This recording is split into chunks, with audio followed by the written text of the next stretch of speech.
Hi, this is Jean Gannon. I'm here today with Big Wand, and we're talking today with Tony DeTora. Tony's running for our nomination for the U.S. Senate here in the Commonwealth of Virginia. Tony, thanks very much for coming and joining us today. Yeah, thanks for having me. Okay, great. As many of you may know, 1/3 of the Senate is becoming available in 2015, and Tony has put his name out there and his philosophies to vie for the nomination for the Republican Party of Virginia for U.S. Senate. Tony, maybe you can tell us, how do your philosophies differ from that of the current occupant of the Senate, Senator Mark Warner? Well, Senator Mark Warner believes that federal government is the answer to all of our problems. We Republicans don't believe that. We believe in the founding principles in our founding documents, the Constitution and the Declaration of Independence, that government is created simply to protect our rights. So I'll bring that philosophy to Washington, rather than trying to help us with everything or trying to solve all of our problems and make the whole world a happier, shinier place. People have the rights the government has been trying to take away. States have the authority that Congress has been taking away, and they've been taking it and either implementing it themselves or more and more likely ceding it to the administration. So we've got this king instead of a president. So what do you think are some of the top issues that you would tackle if you become the occupant of that Senate seat? Sure. The first thing has to be the economy. And I'd like to say the government isn't very good at helping the economy. The government is very good at hurting the economy. And right now, the way the federal government is looking at our regulatory issues and our tax issues, they are hurting the economy. People and companies have money, but they are afraid to hire people. They're afraid to buy equipment. They're afraid to expand their business. People are afraid to buy things that they need because they don't know what's coming next. Obamacare is sapping all of our pocketbooks.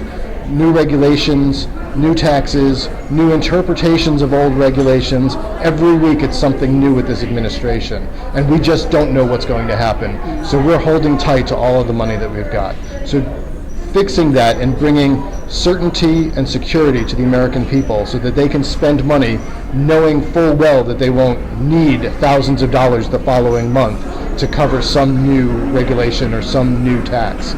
That would be the first key issue.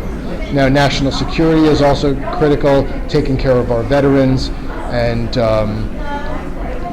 anything else that we can do to help the American people. Excellent. Okay, great. Yeah. Well, you mentioned the economy as one of your top priorities. One of the issues that's out there is the possibility of raising the federal tax on gasoline. How do you feel about that as something, because our infrastructure needs to be given a facelift, but how do you feel about raising taxes to do something like that? At the moment, I wouldn't be in favor of instituting new taxes because I don't believe that they will necessarily go towards improving our infrastructure, nor do I believe that they have a really good sense of what kind of money they would need to improve our infrastructure. Our national infrastructure is in a sad, sorry state for the most part, and we need to have a real assessment done of what needs to be fixed and how it needs to be fixed, whether that should be done at the state level or the federal level, and I don't think we have that now. So I wouldn't favor a tax before we understood that. Would you have any different way of approaching that kind of a problem, though? I mean, it's a critical problem that we have right now. How could we possibly fix it without raising taxes? We could stop spending money on other things. Okay. Let lower priority things that are not necessarily constitutional. So we just spent $700 million to promote Obamacare. These are things that we don't need to spend $700 million on, and that can be used to fix our infrastructure if that's appropriate. That's great. What prompted you to run for U.S. Senate? I have a 2-year-old daughter, and I know that America is the best place to raise her, but I'm worried that when she's old enough to raise her own family, that won't still be true, that she won't be able to raise her family secure in the blessings of liberty. So I have to do everything that I can, everything I can think of, in order to make sure that it's still true, to make sure that her life will be better than the one that was given to me. And that's why I ran, because Washington is the cause of the problems. And the Senate in particular is a place where people don't understand our society anymore. They want to grab all the power. They want to tell Americans what to do. And I just can't have that. Well, good. Well, thank you very much, Tony. Oh, yes, we appreciate you taking the time and talking with us. Good luck to you on Thank you. on your campaign. Okay. All right, thank you.